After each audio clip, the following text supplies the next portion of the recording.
Hello students, welcome to next bio academy. चलिए आज हम स्टार्ट करने जा रहे हैं माइक्रो बॉडीज के बारे में। ठीक है, आज का हमारा टॉपिक क्या है? Micro bodies. देखिए, जैसा कि हम इसके नाम से समझते हैं, माइक्रो मीन्स होता है कुछ माइन्यूट। ठीक है, और बॉडी का मतलब होता है हमारा कुछ ऑर्गेनल, यानी कि कुछ हमारा छोटा सा ऑर्गेनली जो कि एक सेल में प्रेजेंट है। ठीक है, माइक्रो बॉडीज का मतलब छोटे छोटे ऑर्गेनल्स है ये, जो कि हमारे सेल्स में प्रेजेंट है। एनसीईआरटी में माइक्रो बॉडीज को सिर्फ 2 लाइन में ही खत्म कर दिया गया है। उनके अकॉर्डिंग क्या है कि ये एक छोटा सा वेसाइकल है जिसको हम क्या बोलते हैं, माइक्रो बॉडीज बोलते हैं। ये प्लांट और एनिमल दोनों में प्रेजेंट होता है और इसमें कुछ एंजाइम होते हैं। ठीक है, ये हमारे एनसीईआरटी में लिखा हुआ है। अब देखो, माइक्रो बॉडीज जो होता है ये हमारा मेम्ब्रेन बाउंड ऑर्गेनल होता है, यानी कि ये कैसा होता है, तो सिंगल मेम्ब्रेन बाउंड ऑर्गेनल ही होता है।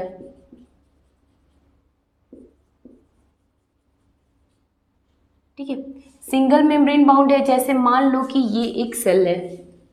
ठीक है, इस सेल में क्या देखते हैं कि यहाँ पे न्यूक्लियस न्यूक्लियस से लगा हुआ एंडोप्लाज्मिक रेटिकुलम। ठीक है, इसके पास हम यहाँ क्या देख रहे हैं, कुछ हमारे क्लोरोप्लास्ट, कुछ माइटोकॉन्ड्रिया। इसका मतलब जो हमारा माइक्रो बॉडीज है वो माइक्रो बॉडीज किसके आसपास पाया जाएगा, तो एंडोप्लाज्मिक रेटिकुलम हो गया, क्लोरोप्लास्ट हो गया, या फिर माइटोकॉन्ड्रिया।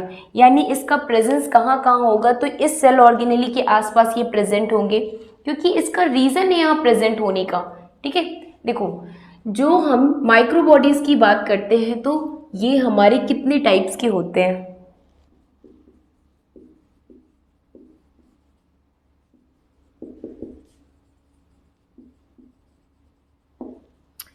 एक हमारा होता है स्फेरोजोम। ठीक है, दूसरा हमारा होता है ग्लाइऑक्सीजोम। तीसरा हमारा होता है परऑक्सीजोम। और चौथा हमारा होता है लोमाजोम। ठीक है, इतने टाइप के हमारे माइक्रो बॉडीज होते हैं जो कि एक सेल ऑर्गेनेली में प्रेजेंट होते हैं। जब हम माइक्रो बॉडीज के प्रेजेंस की बात करते हैं, ठीक है, तो ये प्रेजेंट कहाँ होता है, ये प्लांट और एनिमल दोनों सेल में प्रेजेंट होता है। हम कह सकते हैं ये यूकैरियोटिक सेल में प्रेजेंट होता है और यूकैरियोटिक में भी ये प्लांट एंड एनिमल में प्रेजेंट होता है। ठीक है, और इसमें हमारे वेरियस टाइप के एंजाइम पाए जाते हैं।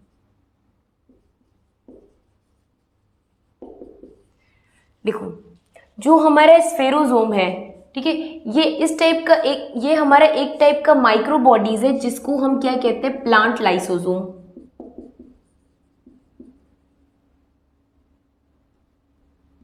ठीक है, इसे क्या कहते हैं, प्लांट लाइसोसोम, यानी कि प्लांट का लाइसोसोम।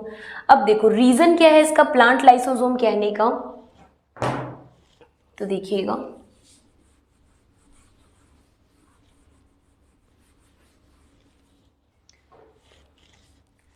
यहाँ देखो, जैसे मान लो कि स्फेरोजोम है, स्फेरोजोम भी हमारा कैसा है, सिंगल मेम्ब्रेन बाउंड ऑर्गेनेली। यहाँ पे क्या होता है, स्फेरोजोम में हमको कुछ एंजाइम देखने को मिलता है, जो कुछ वेरियस टाइप के एंजाइम जो कि हमको लाइसोसोम में देखने को मिला था। यानी कि वो एंजाइम हमारा कौन सा होगा, हाइड्रोलाइटिक एंजाइम। और हाइड्रोलाइटिक एंजाइम के प्रेजेंस की वजह से हम इसे क्या कहते हैं, लाइसोसोम कहते हैं। ठीक है, यानी कि प्लांट का लाइसोसोम। प्लांट्स में हम क्या देखते हैं, जो हमारे हायर प्लांट्स होते हैं उसमें लाइसोसोम एब्सेंट होता है। तो सेल बर्स्ट करने का काम या फिर जो लाइसोसोम का काम होता है वो कौन करेगा, स्फेरोसोम करेगा, क्योंकि इसके पास हमारे ढेर सारे हाइड्रोलाइटिक एंजाइम होते हैं, जैसे कि डाइजेस्टिव एंजाइम लाइपेज है लिपिड को हमारा ब्रेक करने के लिए, प्रोटीएजेज है प्रोटीन को ब्रेक करने के लिए। मतलब डिफरेंट टाइप के एंजाइम हमारे प्रेजेंट होंगे स्फेरोजोम में। सेकेंड हम बात करते हैं ग्लाइऑक्सीजोम का, यानी कि ये जो हमारे स्फेरोजोम में किस में प्रेजेंट है, तो प्रेजेंट इन प्लांट। ठीक है, ये सिर्फ स्फेरोजोम प्लांट में देखने को मिलता है, एनिमल में एब्सेंट होता है। जब हम ग्लाइऑक्सीजोम की बात करते हैं तो ग्लाइऑक्सीजोम के रिलेटेड क्या है, ये भी हमारा सिंगल मेम्ब्रेन बाउंड ऑर्गेनेली होता है। इसके लिए इंपॉर्टेंट क्या है, ये कहाँ प्रेजेंट होता है, तो ये सिर्फ जर्मिनेटिंग सीड में प्रेजेंट होता है। ठीक है, ठीक है, कहाँ प्रेजेंट होता है, तो जर्मिनेटिंग सीड में होता है। हम क्या देखते हैं कि जो हमारी जर्मिनेटिंग सीड होती है, इसको ग्रो करने के लिए हमको फूड की ज़रूरत पड़ती है। तो यहाँ जो फूड होता है इसके पास तो ग्लूकोज होती नहीं है, ठीक है। तो ये क्या करती है, फैट को ग्लूकोज में कन्वर्ट करती है ताकि ये ग्रो कर पाए, ठीक है। इसमें क्या हम देखते हैं कि इसमें एक साइकिल चलती है जिसको हम क्या बोलते हैं, ग्लाइऑक्सिलेट साइकिल।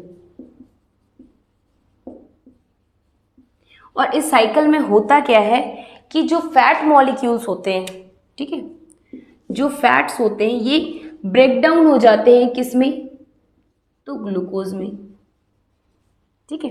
फैट जो है वो ग्लूकोज में ब्रेक हो जाते हैं with the help of catalase enzyme, ठीक है। और ये जो प्रोसेस होता है फैट का ग्लूकोज में कन्वर्ट होना, इसको हम क्या बोलते हैं, ग्लूकोनियोजेनेसिस। अब एक चीज देखना, कभी भी जेनेसिस वर्ड आता है इसका मतलब हमारा फॉर्मेशन होता है।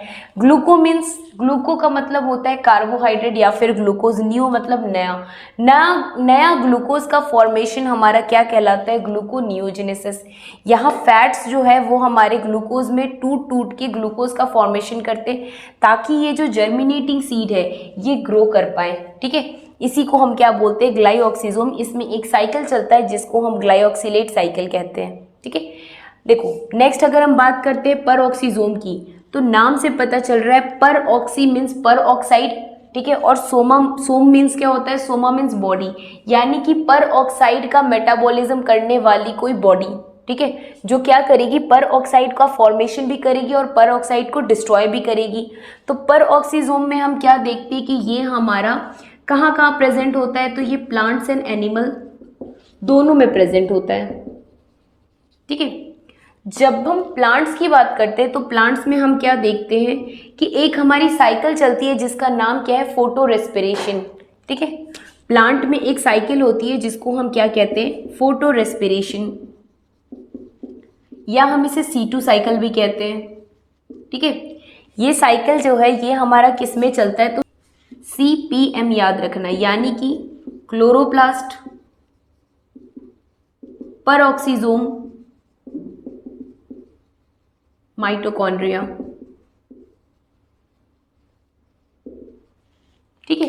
इसीलिए इनका जो लोकेशन होता है वो हमेशा क्लोरोप्लास्ट, परऑक्सीजोम और माइटोकॉन्ड्रिया के आसपास होता है, ठीक है। क्योंकि अभी स्ट्रक्चर में हमने देखा था ना कि कहाँ कहाँ प्रेजेंट था, तो जहाँ भी हम क्लोरोप्लास्ट माइटोकॉन्ड्रिया बनाए वहाँ पे प्रेजेंट होता है। क्यों, क्योंकि देखो कुछ ऐसा फंक्शन है जो कि क्लोरोप्लास्ट में हुआ, अब वो स्टेप चला आएगा परऑक्सीजोम में, परऑक्सीजोम से माइटोकॉन्ड्रिया में, फिर माइटोकॉन्ड्रिया से वापस परऑक्सीजोम में जाएगा और फिर क्लोरोप्लास्ट में जाता है। तो ये हमारा फंक्शन जो है ये सीक्वेंस में जाता है, इसीलिए इनका जो अरेंजमेंट होता है ये आसपास ही रहते हैं, ठीक है। तो फोटो रेस्पिरेशन हमारा किस में होता है, तो जब आप रेस्पिरेशन प्लांट्स में पढ़ेंगे तो वहाँ हमारा फोटो रेस्पिरेशन आएगा, ठीक है। फोटो रेस्पिरेशन किस में प्रेजेंट होता है, तो C3 साइकिल में भी फोटो रेस्पिरेशन चलता है, ठीक है। C4 साइकिल में फोटो रेस्पिरेशन एब्सेंट होता है, याद रखना इंपॉर्टेंट है, ठीक है। तो प्लांट्स में क्या हुआ, फोटो रेस्पिरेशन में इन्वॉल्व होता है परऑक्सीजोम।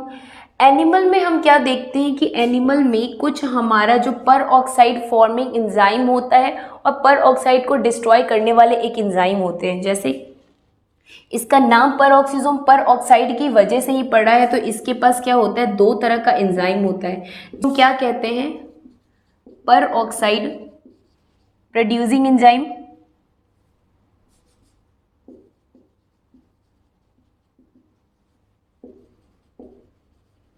और पर ऑक्साइड डिस्ट्रॉइंग एंजाइम।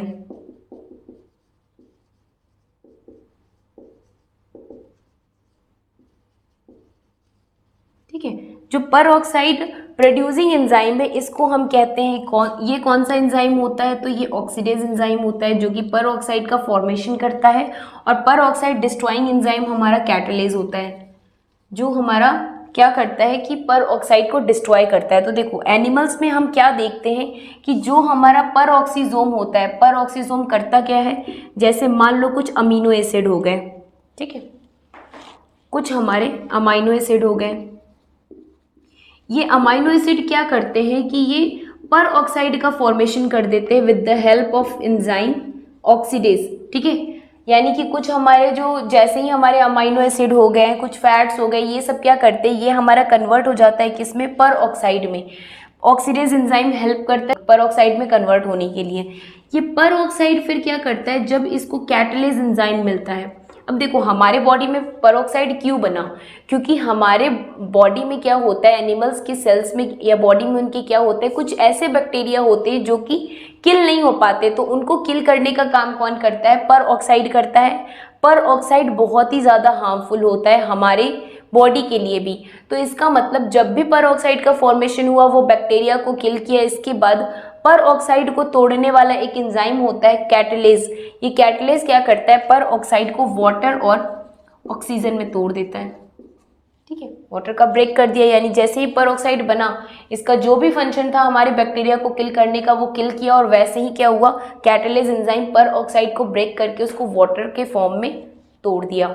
ठीक है, तो ये हमारा किस में स्टेप चलता है, तो ये हमारे एनिमल सेल में होता है। ठीक है, इसीलिए जो हमारा पेरोक्सोसोम होता है वो प्लांट और एनिमल दोनों में पाया जाता है। प्लांट में फोटो रेस्पिरेशन का काम करता है, और एनिमल में क्या करता है कि अमाइनो एसिड को ऑक्साइड में कन्वर्ट कराता है। पर ऑक्साइड क्या करता है, वो बैक्टीरिया को किल करता है, बहुत ही हार्मफुल होता है, इसीलिए कैटलेज एंजाइम आके उसको ब्रेक कर देता है वाटर और O2 में, वाटर और ऑक्सीजन में। ठीक है, अब देखो एक हमारा माइक्रोबॉडीज होता है जिसका नाम क्या है, लोमाजोम। ठीक है, ये लोमाजोम जो है वो कहाँ प्रेजेंट होता है, जब हम लोमाजोम की बात करते हैं तो ये प्रेजेंट होता है between cell wall and plasma membrane. ठीक है, सेल वॉल और प्लाज्मा मेम्ब्रेन के बीच में हमारा क्या होता है, लोमाजोम प्रेजेंट होता है। इसका मेन काम क्या होता है कि ये सेल वॉल के फॉर्मेशन में हेल्प करता है, यानी जो भी सेल वॉल के फॉर्मेशन में, मतलब जितना बड़ा हमारा लोमाजोम बनेगा उतना ही ज़्यादा वो सेल वॉल के प्रोडक्शन में हेल्प करता है। ठीक है, तो लोमाजोम से रिलेटेड बस यही है कि ये हमारे सेल वॉल और प्लाज्मा मेम्ब्रेन के बीच में प्रेजेंट होता है, और इसका मेन फंक्शन क्या होता है, ये सेल वॉल के प्रोडक्शन में हेल्प करता है। ठीक है, ये हमारा इतना क्या था, माइक्रोबॉडीज था। इससे सबसे ज़्यादा इंपॉर्टेंट हमारा क्या आता है कि ये सिंगल मेम्ब्रेन बाउंड ऑर्गेनेली होता है। बाकी आपको सारे टाइप के माइक्रोबॉडीज के बारे में पता चल गया है। एनसीईआरटी सिर्फ 2 लाइन लिखी है, यानी ये सिंगल मेम्ब्रेन बाउंड ऑर्गेनेली होता है जो कि वेसाइकल के फॉर्म में होता है। ठीक है, यानी एक राउंड स्ट्रक्चर के फॉर्म में क्या होता है, माइक्रोबॉडीज होती है। ये हमारे प्लांट और एनिमल दोनों में प्रेजेंट होता है, उसमें वेरियस टाइप के एंजाइम होते हैं। ठीक है, आई होप आप लोगों को समझ में आया होगा। अगर अच्छा लगा तो लाइक एंड सब्सक्राइब कर दीजिएगा। Thank you.